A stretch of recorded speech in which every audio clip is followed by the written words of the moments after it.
Hey everyone, welcome into the KSL Stream Center on this Monday. Want to jump in and give you an update right away on the Forsyth Fire that has been burning in southern Utah. This thing has really taken off over the weekend, especially with our hot, dry, windy conditions, and unfortunately it has destroyed 14 homes. If you live in the southern Utah area, this has certainly been the number one story that you have been keeping an eye on, especially here in the state of Utah, to be honest. And we've had crews down in southern Utah all weekend covering this. And I actually want to join with us right now Andrew Adams, who has been down there covering the fire. And Andrew, I appreciate you taking some time. I know you're on the fire once again today, and I want you to just kind of catch us up on where we stand today, getting through the weekend on this fire. And really, it is so unfortunate that we have lost 14 homes in this fire, cabins, an area that people greatly love, this Pine Valley area, but this thing has just been so relentless, just burning through that Pine Valley area. So kind of catch us up what it's been like there over the weekend. Well, first of all, we got an update this morning that said over 7,000 acres now burned, and I think that was the latest update. There are still evacuations in place in Pine Valley, and I believe also Grass Valley, and then I think Pinto is on a set evacuation, which isn't the same elevated level. But this is something obviously that a lot of people have some concern about down here, and it's really hard not to keep an eye on it when you're down in the St. George area where we're getting our start this morning, and you can see smoke over the horizon. But you're looking at some of these images now, and my goodness, I mean, it's just like not every wildfire that we go and cover is visually imposing like this one. And I don't know how many of people in our audience have been to Pine Valley, but if you haven't, it's a really beautiful place. Kind of elevated up in the mountains, definitely cooler than St. George, probably more on par temperature-wise with something you might encounter in Cedar City. And it's just basically one road in, and it's kind of a bowl. And there's so much of that hillside surrounding that has just burned up. It's crazy, and it sounds like maybe it's zigzagged a little bit through there, and obviously it's taken a destructive path that burned up 14 homes. And it's just really unfortunate to see such devastation. You see how, in one way, how scenic that is, where you see that that home or barn, and then the smoke in the background. It's quite the striking sight. Yeah, I'm gonna transition over here to some of the chopper video that we've had from over the weekend, and you can see the burn scar from this fire. It really is just devastating to that area. One thing I heard over the weekend, Andrew, that firefighters have even lost homes in this, and yet they're showing up to still fight this fire because that's how much they love this community.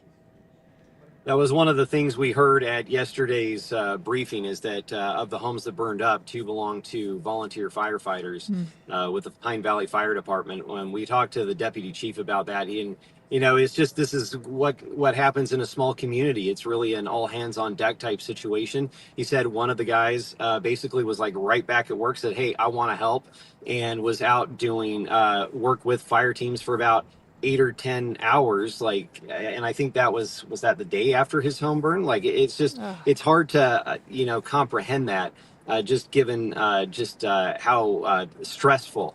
And I try to think, if my home burned up, or even if it was a second house that I owned or somebody owned, like how stressful that would be. And the fact that firefighters back out helping the community is really just it's incredible to hear something like that. But definitely a small, I would say, tight-knit community. I Googled, because before this story I had not been to Pine Valley, but I think it's something on the scale of 375 people is what Google gave me as far as that live there. And just a very picturesque, scenic place.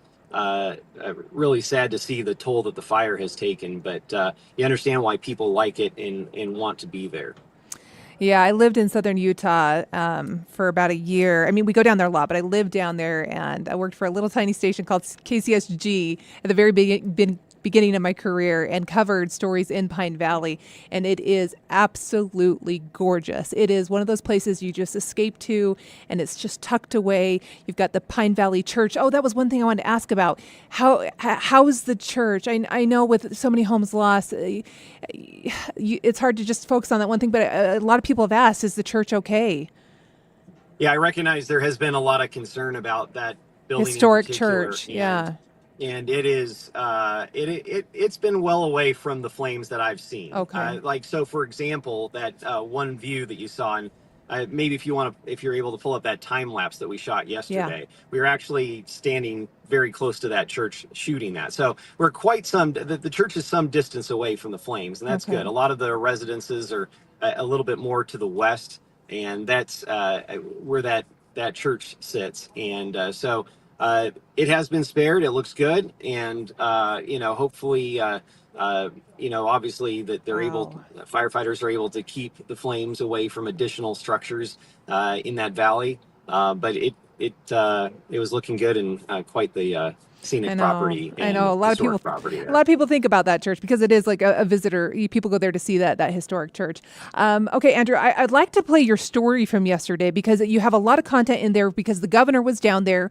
There was a lot of information that was provided from that. If you don't mind, I'd like to get folks caught up on what you had covered yesterday, just kind of get everybody up to speed on that. And then I have a few questions in terms of where you think this is going today. So if folks don't mind, hang tight here. Let's get everyone caught up on what was happening there Sunday, if you missed any of the coverage here from Andrew Adams down at the scene with Governor Spencer Cox being there, as well as talking with some of those firefighters on scene. So 1 second here. I thought that whole area we were going to lose. After days of deteriorating conditions, The wind was blowing, the smoke was thick, and it was hard to breathe. firefighters knew they faced an uphill battle in Pine Valley. The winds are gusting, and it makes it really tough to do your job. But on a cooler afternoon, with air tankers making repeated retardant drops, crews remained determined to gain the upper hand on the Forsyth Fire. And I will say unequivocally, it's a miracle that there are only 13 homes gone. The governor, after visiting the site, said local and federal fire teams were working hard to keep the flames away, though he feared dry conditions statewide would cause more problems in the days to come. I'm very concerned that we're going to have press conferences like this over the next couple weeks in other places as well. Officials said 2 local firefighters lost homes in the fire here, and yet they've continued to battle. The one firefighter lost his home completely. He showed up to the fire station and he said, "I'm here to work." We went over and did exposure protection. He wanted to go with us, and he was with us for about 8 to 10 hours yesterday. And With better conditions moving forward, hopefully we don't get any wind shifts. crews are finding optimism. They'll be able to limit the losses on the ground. So we're very fortunate about that. We're feeling much better today with those big airdrops. Yeah, Andrew, those big airdrops really do help. We're getting some questions here on Facebook I thought I would throw out to you. One comment first from Clark Hatch said, "I was camping there 4 days before the fire, and now I've heard that campground is just ashes." But Jenny, Howard Goodrich says, "Are the homes lived in full time, or are they more cabins that have burned? Do you know?" That's a good question, and I don't know if I have an exact answer on all of those. I believe that some of those, at least, are primary residences. I do know there's a lot of like cabin-like places up there. It does seem like a good place to have like a second home, and it's maybe an alternative to the heat of St. George that you could get away to. But I don't have a lot of clarity on exactly which of those was lived in versus which was like a second home or a cabin. Yeah, another commenter here. I appreciate the comment here. "Blessings to all who lost their homes and who fought the fire." I mean, I think we're all thinking of those firefighters. Okay, so Andrew, as you watched the fire yesterday, what's happening today? Where's the fire going? We know there is a 0% containment on this fire, which means firefighters are still working on making those fire lines, creating those breaks, trying to get some areas where this fire will not continue to move. So where is this going today? They are, and we're expected to get a little bit more of a briefing here this afternoon, but we do know that the fire in its latest mapping had grown from yesterday, and yesterday had grown considerably from the previous estimates before that. So yesterday they told us, I think, 5,660 acres. Today was up over 7,000 this morning. And so obviously they're concerned, obviously, continuing with 0% containment. It does appear that they are worried about conditions, particularly later in the week. When it gets even drier, they're worried about volatile fire behavior. So I don't know that in any respect that these communities, and by communities we're talking about Pine Valley, talking about Grass Valley, we're talking about Pinto, some of those, Pinto, I believe, much smaller, but none of those places would be, like in theory, out of the woods yet. just given what the circumstances are and the conditions. And so the firefighting team has grown considerably. Yesterday, we were told that basically there were at something on the scale of maybe 200 firefighters who were working their first day on the fire yesterday. And so a lot of federal assets in place now. You saw those big air tankers.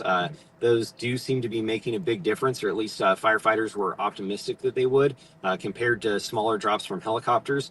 And so I do think that there are a lot of assets on top of this now. And so the question is, how much will Mother Nature cooperate and not really throw some sort of wrench that firefighters aren't seeing yet? Yeah.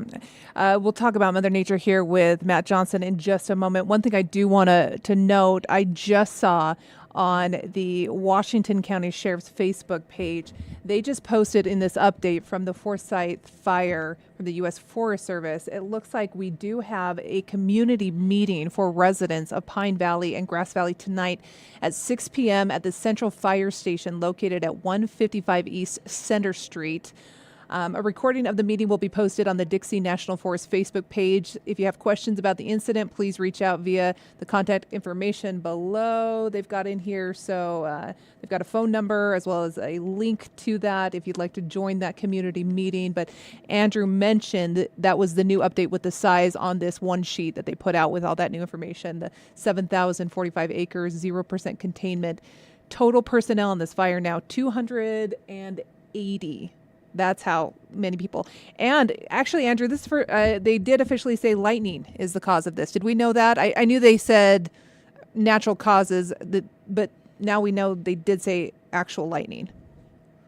Yes. So that was something that came up in the news conference yesterday with the governor, that it was lightning caused. And it sounds like it actually was maybe smoldered for several days before it actually... That's what the governor had said before it kicked up. But firefighters believe it's basically been like the last 3 or 4 days that this has been growing and building. It is interesting to note with the numbers. A federal spokesperson told us yesterday that it was approximately 400 firefighters working on the fire. The one she did say 280 plus this morning. So we'll try and get some clarity on that. That would obviously be a little bit smaller than what they had been saying. Well, so and you imagine with crews shifting, coming in and out, and the different types coming in and out, and different air support coming. I'm sure it's shifting all the time in terms of who's on scene and who's coming in and who's going out. Andrew, before I let you go, one more question for you. Resources in terms of donations. I know people always want to try to help, and we love that about Utah. We are so good at jumping in and trying to provide for our firefighters and to want to rally around those who have been severely hurt by this fire. What is the word coming from those on scene in terms of what they need or don't need at this point? Well, firefighters said yesterday that they are doing great. The federal group that had moved in said that, hey, we are a self-contained unit. We really appreciate it, but we are good. And there was a push at that news conference to tell people, hey, if you want to support your local firefighters, do that. They felt like they were pretty good, but they were very appreciative of the donations that they had received to date. Okay. Andrew Adams, thank you so much for taking the time to jump in here with us in the KSL Stream Center. Andrew is in southern Utah. He'll continue the coverage of this Forsyth Fire today on KSL TV. Andrew, I imagine you're headed back up into that area or talking with folks who have been impacted by this? That is our plan. We're expecting an official update a little bit early afternoon around 1 o'clock. Also trying to connect with some evacuees today, try to tell their stories. And then, of course, there is that community meeting later that we'll be monitoring at 6 o'clock. Okay. Andrew, you're a rock star. Appreciate your time. Be safe out there. We know that this thing got a little crazy at one point.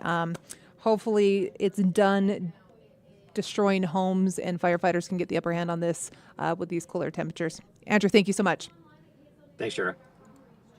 All right. We appreciate Andrew spending that time with us. I do have standing by right now Matt Johnson to talk about what's happening with the weather side of things. Okay, Matt Johnson, you predicted that on Friday when we talked about the weather conditions and how this was going to impact the fire, and it did. It took off. The hot weather, the wind was such a factor in this and how it spread and it consumed those homes. Where do we stand today with this? And I imagine those cooler temperatures helped, But how much? Right.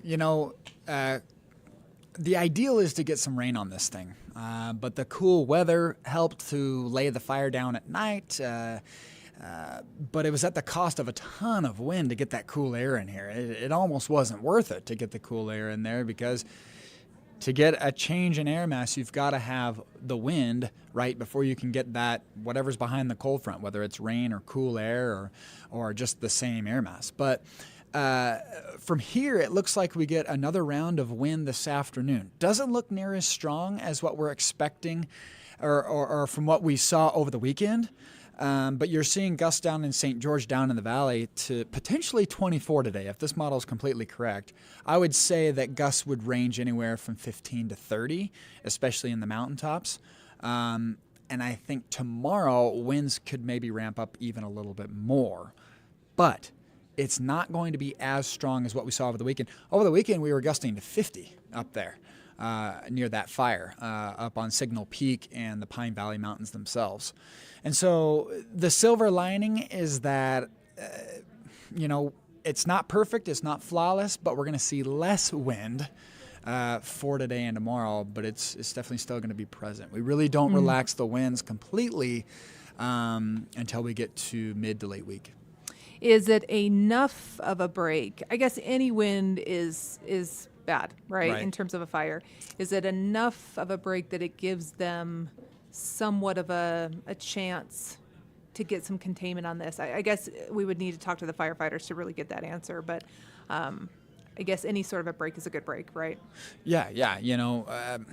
It's I guess it just depends on the fire activity. That's the hard part. Exactly, and if you get any wind blowing on any fire, it's just extra oxygen for that thing to take off, and there's plenty of fuel available down there. So we'll see how things pan out today. But the small little silver lining is it's not going to be as strong of winds as what we saw, Friday and Saturday. Speaking of that, I want to play this shot from the governor talking about what the wind did in terms of the flames with this fire. That it'll explain just how devastating wind can be when it comes to a fire. Listen to what the governor had to say here. When you have conditions as dry as they are right now, there's a ferocity to it. There were spotting a mile away. You'll see just random spots out in the middle of this valley, far from where the fire was burning. And again, the fire crews jumping on those spots are what kept it from being far more disastrous than it was.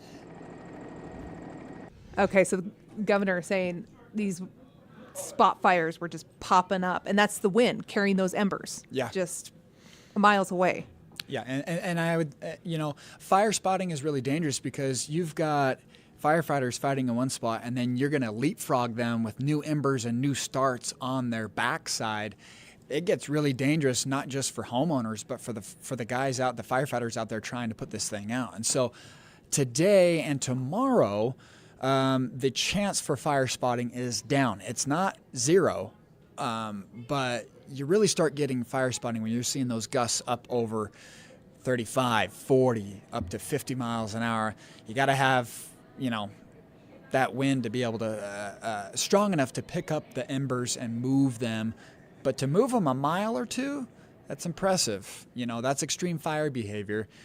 We aren't anticipating extreme fire behavior today and tomorrow, but the wind is going to be there. And so, sometimes Mother Nature does her own thing. The weather model can tell us one thing, and another thing can still happen. So, but any chance of rain? Winds are rain. Any chance in the near future? I mean, I know up here we've got something. Wednesday? Yeah. We got some yesterday morning. Sunday morning, we picked up 1/10 of an inch at the airport. But in the future, we've got something coming, don't we? Somewhere. That's what we're hoping. I have been looking at weather models, and there is a hint of a chance that we could maybe see some early season monsoon try to get in there. If we see a trend towards that, a confidence in that would be great. I have confidence in it. Let's go. Yeah, we gotta get something going. So wait and hold and wait, as they say, until we see some better signals for rain. But there's a slight chance maybe later this week that the winds will switch to the south and southeast. That would bring in a hint of monsoon. Okay. A couple of people asking, is it contained or not? No, zero containment on this fire. No containment. That was the update this morning. So the fire expanded to over 7,000 acres. No containment on this fire right now. The winds have shifted different directions. So right now we still are at the 14 homes or cabins that have been destroyed. We had heard at one point possibly upwards of 17, but right now only 14 have been confirmed. But it's still just absolutely devastating fire there in southern Utah. And we've got multiple fires burning in our state, but this is the one I think that has been the most impactful in terms of people, right? Impacting their daily lives, evacuations, things like that right now. So we're watching multiple fires here in the state, but this is the one I've been tracking very closely. We just checked in with Andrew Adams, if you're just joining us here in our live stream center. And Matt Johnson's been giving us an update here on our current conditions for our weather today. All right, Matt Johnson, I do feel like these temperatures are giving us a little bit of hope. Yep. So that's good. That's good. It's better than nothing. It's better than nothing. We cooled down just a little bit. Hopefully this gives firefighters the upper hand. That's what we're looking for here, and hopefully that they can get some sort of containment somewhere on this fire today. Yeah. Okay, everybody, thanks for joining us here in the KSL Stream Center. We'll, of course, have updates for you. There's going to be updates throughout the day. Watch for those updates from Andrew Adams on Facebook, Twitter, of course, on KSL TV. And then there is, again, that community meeting tonight. I want to quickly put out that information one more time. So that community meeting is at 6 o'clock. That's at the Central Fire Station located at 155 East Center Street. This is a community meeting for the residents of Pine Valley and Grass Valley tonight at 6 p.m. at the Central Fire Station. A recording of that meeting is going to be available according to, this is the Forsyth Fire information coming from the U.S. Forest Service, Dixie National Forest. So that information will get up on our website as well. If you need that information, it's being posted on the Washington County Sheriff's Office Facebook page. And so hopefully by tonight we get some good news. But we will certainly we'll stay updated on it and keep you posted as well. Yep. All right, Matt Johnson, thank you very much. Appreciate your time. Everybody, we'll see you over on KSL 5 News at noon. Thanks.